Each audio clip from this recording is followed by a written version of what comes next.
Alright, today I am going to do a video on competition chicken thighs. I use the Springer Mountain Farms, good quality chicken. I made my brine. I'll go ahead and tell you what's in it, well, for the most part.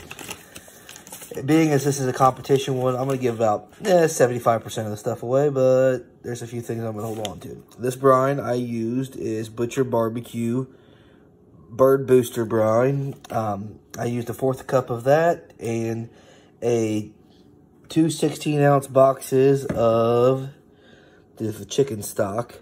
I use it salted on both just because I like the little extra punch for the chicken. I'm going to go ahead and throw my chicken thighs in there and let them brine for 4 hours. Alright, just put them in the brine. We're going to let these brine for 4 hours. And then we're going to take them out. And I'm probably going to inject these. And then we're going to get them ready for the grill here pretty soon. So this is, again, about a 4 or 5 hour brine. It's not an exact science. So I had the chicken brining for 4 hours, but I forgot to show the trimming. I'm going to do a separate video of that. Here is Ryan with hickory stick, which I think now is only cans.